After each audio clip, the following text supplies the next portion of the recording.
Accept کر لیں گے، قبول کر لیں گے۔ اچھا اس سلسلے میں اسپین والوں نے بڑی ہی عمدہ چال کی، انہوں نے کہا جی ہم نے اپنی پارلیمنٹ میں ڈسکس کر لیا، ہم اینڈ آف جولائی مکمل باقاعدہ طور پر فلسطین کو ایک ملک تصور کر لیں گے، ہم اچھا اس کو قبول کر لیں گے۔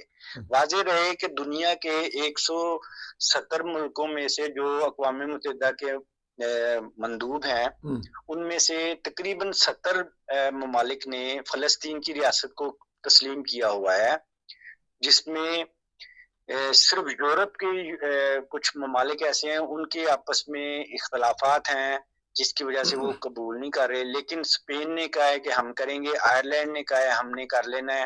اس کے علاوہ فرانس نے بھی انڈیا دیا تھا، لیکن فرانس کسی وجہ سے اب خاموش ہو کے بیٹھ گیا ہے۔ تو دیکھیں اگر تو فلسطین کو ایک ریاست کا درجہ دے دیا جاتا ہے تو پھر وہی بات کہ 2 اسٹیٹ سولوشن ہونی ہے، ٹھیک یعنی 2 ریاستوں کو ایک دوسرے کے ساتھ قریب جاتے ہوئے تسلیم کیا جائے گا، لیکن اسرائیل اس معاملے میں کسی بھی طرح سے کسی کی بھی بات سننے کو تیار ہی نہیں ہے۔ وہ انسانیت کی تذلیل کر رہا ہے، وہ جنگی ٹھیک جرائم میں مبتلا ہے، وہ لوگوں کو، اسپین والوں بچوں کا کو بتائیے گا کہ بھوکا اسپین کا مار جو رہے ہیں۔ طریقہ کار ہے وہ انہوں نے جس طرح آپ نے کہا کہ انہوں نے اپنی کابینہ میں ڈسکس کیا ہے اور یہ واحد ملک ایسا بن گیا ہے۔ کیا آپ نے پوچھا؟ مجھے آپ کی میں نے کہا آواز کہ اسپین کے بارے میں آپ نے کہا ہے کہ اسپین نے بڑھ چڑھ کر حصہ لیا، انہوں نے اپنی کابینہ میں یہ موضوع اٹھایا اور ایکسیپٹ کیا ان کی پارلیمنٹ نے۔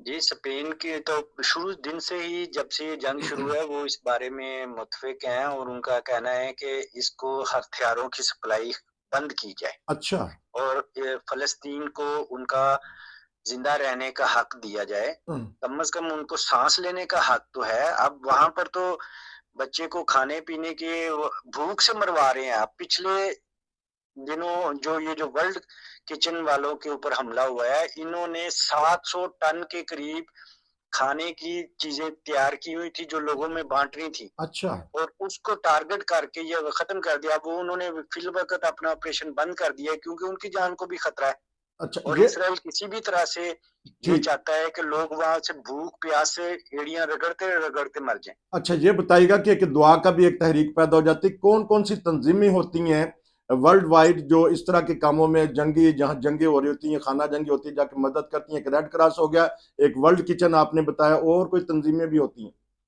جی، اور اس کے علاوہ ایک ہیومینٹی فرسٹ تنظیم ہے وہ بھی جا رہی ہے، ایک اسلامک ریلیف ہے، اچھا ان کے وہاں پر کنٹینرز ہیں۔ اس کے علاوہ قطر فاؤنڈیشن ہے وہ وہاں پر جا رہے ہیں۔ ایران والوں نے اپنے کیمپ لگائے ہوئے ہیں، اچھا ایرانی تنظیمیں بھی ہیں۔ تو کہنے کا مقصد یہ ہے کہ یہ انسانیت کے اوپر جو اس وقت ظلم ہو رہا ہے۔ سے بڑھ کر ظلم ہو رہا ہے، اس کو بچانے کے لیے لوگ اپنے گھروں سے بھی باہر نکل آئے ہیں، آوازیں بھی نکال رہے ہیں۔ دیکھیں آنے والے وقت میں کیا ہوتا ہے، رمضان تو گزر گیا۔ اچھا ورلڈ وائڈ میں جو ورلڈ وائڈ کچن ہے اس میں جرمنی بھی شامل ہے؟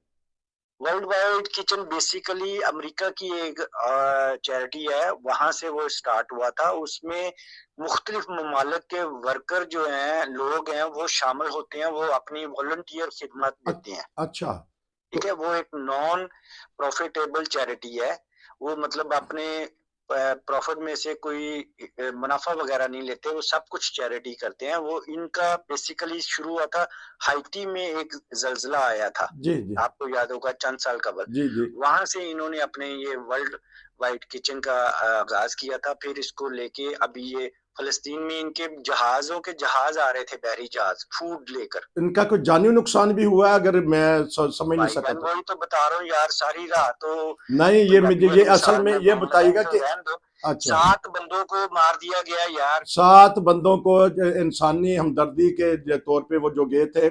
تو ناظرین کیونکہ یہ پروگرام ہم نے 10 منٹ کے اندر ختم کرنا پڑتا ہے اور بتانا پڑتا ہے ناظرین کو بار بار چیزیں، تو پھر یونس بلوچ جمالی صاحب نے اندر کی بات آج بتائی ہے، ہم نے بات کی ہے کچھ جنگ کے بارے میں، کچھ جرمنی کے بارے میں۔ اگر کوئی آپ بھی پروگرام کرنا چاہتے ہیں تو ہمارے پلیٹ فارم کا حصہ بن جائیے۔ تو آپ کا بہت شکریہ جی، اندر کی باتیں پھر ایک اور پروگرام آپ سے کریں گے۔ نصیر کو اجازت دیجیے، السلام علیکم۔